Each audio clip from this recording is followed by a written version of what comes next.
So today is the last of our goals in the Goal Reveal series. So I wanted to just do a quick review of what we've been doing. So I set 10 goals, one for each domain, as Michael Hyatt calls it, or area of your life. So far we've talked about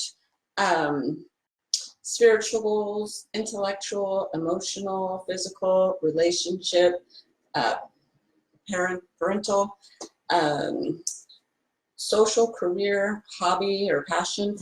And then today, you cannot have a goal series and ignore the financial part of your life. That's part of, I know it's typically a pretty common goal for everyone. I want to make more money, or I want to buy a house, or I want to, there's a lot of, people have a lot of financial wishes.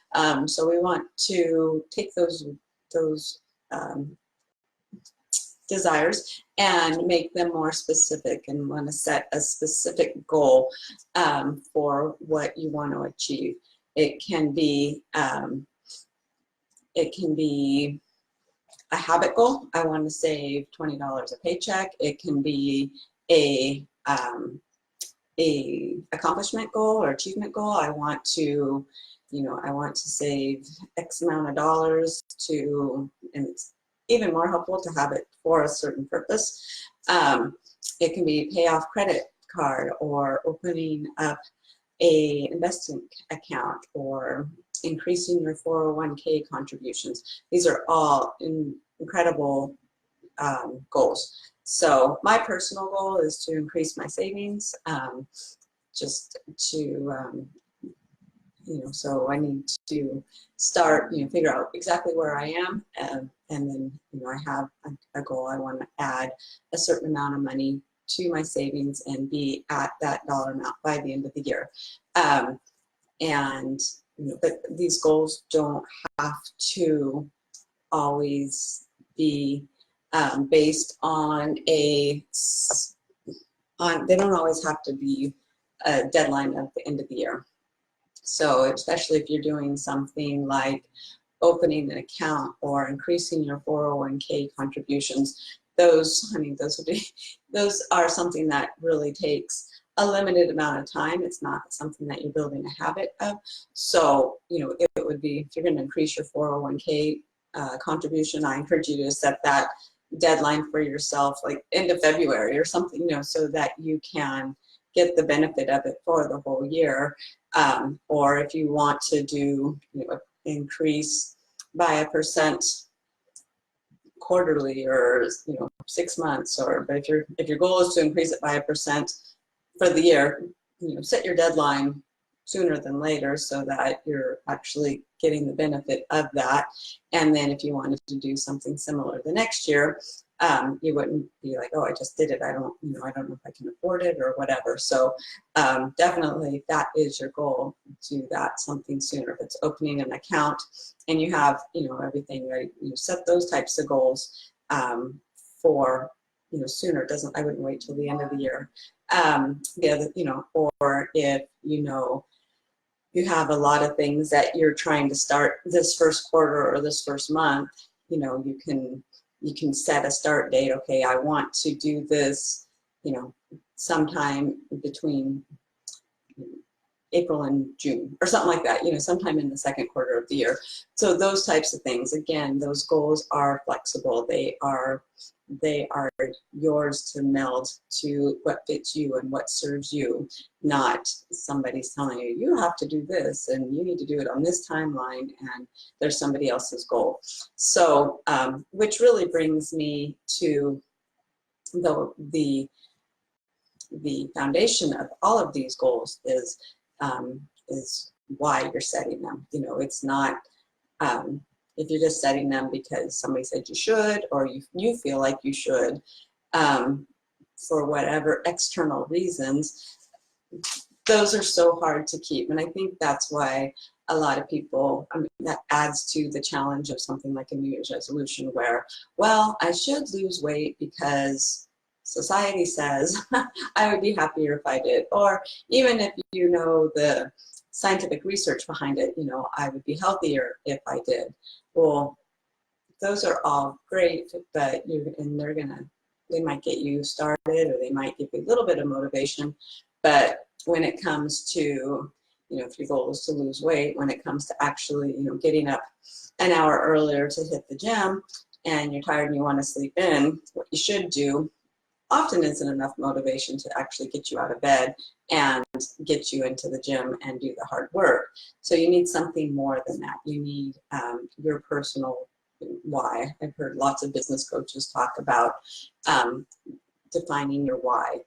Michael Hyatt also talks about it. I was just reading that chapter today, or part of that chapter today, and it has, you know, he talks about it has to be an emotional connection, not just a connection in your brain. You know, oh, I know this is something that is good for me. So, you know, if you're, you know, go back to the weight loss goal, well, you know, it's healthier, but until you really connect it to something emotional, I want to have the stamina to play with my kids or my grandkids.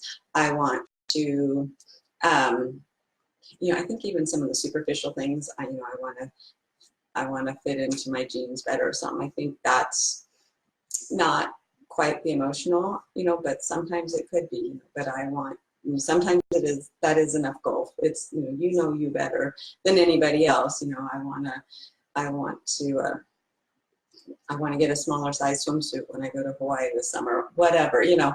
But, you know, it's that emotional connection. You know, I want to be healthy so I can, you know, be there for my family. That seems like a really big emotional pull. I want to be healthy so that I have the endurance to do these other things that I want to do. So those kinds of putting that meaning behind your goals gives them so much more traction and gives you so much more motivation to actually get you to your goal, to succeed at those goals. Financial, you know, that's why I say putting a reason to it.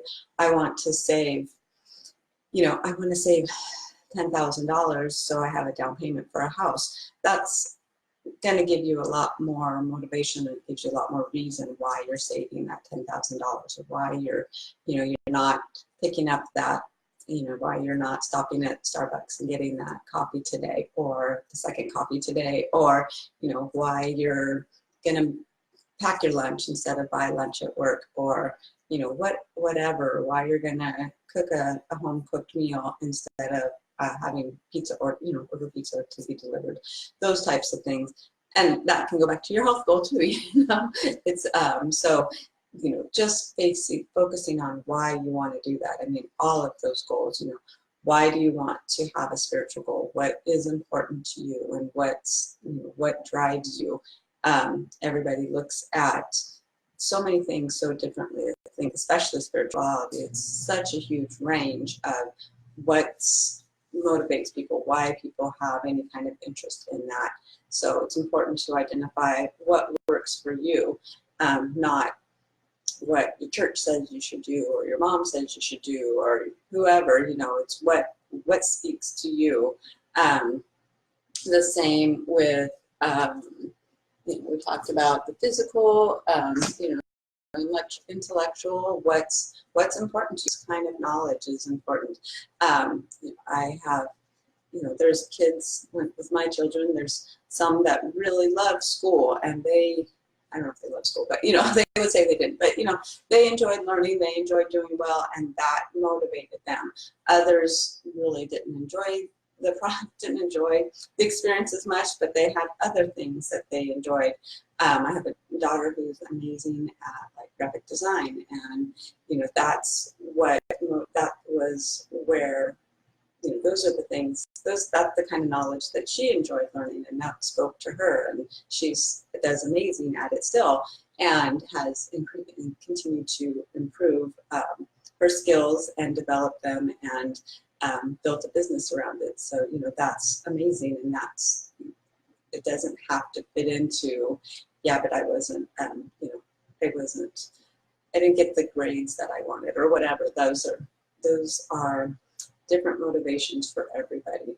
And you can go on and on and on down the list. So just as we, really choose our goals, it's helpful to choose why those are important to us, or not choose, but we think about why those are important. Michael Hyatt even says, write them down.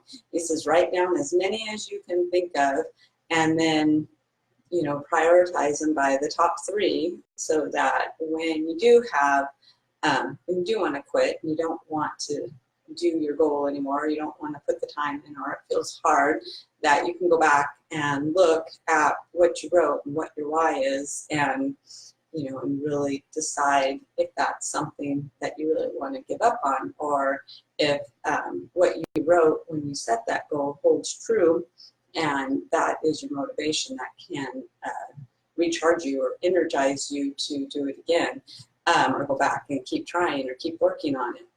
I know too, just even in general, when I get overwhelmed with life or too much of doing all the things, sometimes it's just a matter of taking a pause and taking a break and taking time to recharge and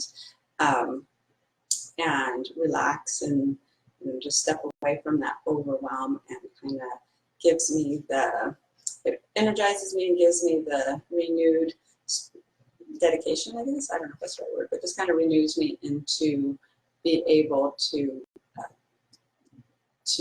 move forward and to kind of break things down, and okay, here's the next step. I can just do one little thing. This is the one little thing, or help me to reprioritize. Okay, this is today's most important thing. I can't do all 10 most important things today, but this is the one I'm going to do today. So it helps just to kind of renew, refocus, and help me get over it. And I know when I get to that point, it's not a good time to make decisions if, what I should do, or should I quit, or should I whatever. It's like I always kind of say, okay, this is overwhelming, this isn't working. Let me take a break. Let me take a step back and just kind of refuel my brain and look at it again, and assess what's the best way to move forward, and what's the best way, what are the top priorities, is there, what can be let go or delegated, or put off till another time. So those are all things that are important to, as we're setting our goals, and that's why I do have those social goals, to connect with people, because I know that is important to me. It helps me to have the energy and the right mental place to go ahead and do the rest of the things. That's why I have something, is taking a picture, is posting a picture on my Instagram account, 300 times this year important? Absolutely not, except for it reminds me to take time to play and to be creative, and it kind of gives me just a little fun thing every day to tap into my creativity, and it reminds me that kind of is a built-in way. I'm setting my goal to reconnect me with my why for my business, and those are really awesome goals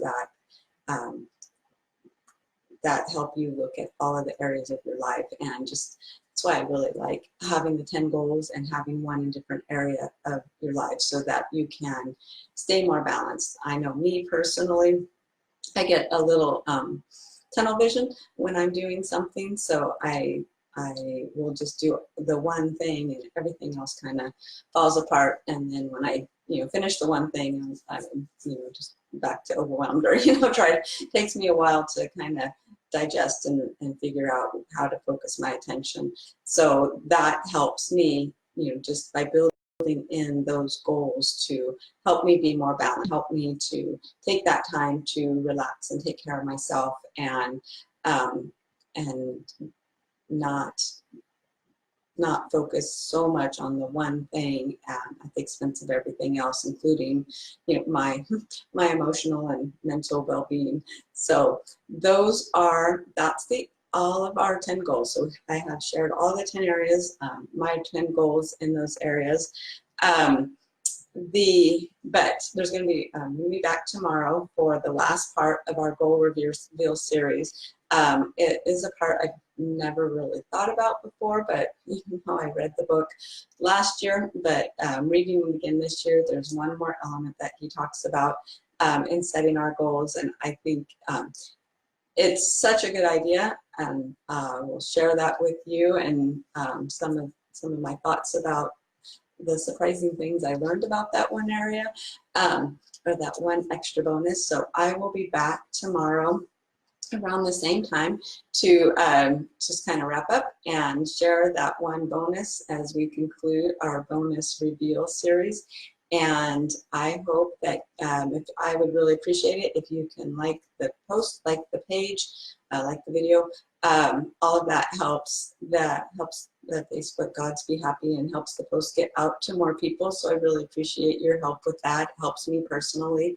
And then, of course, if this is something that speaks to you, please head over to my Etsy shop, favorite the shop.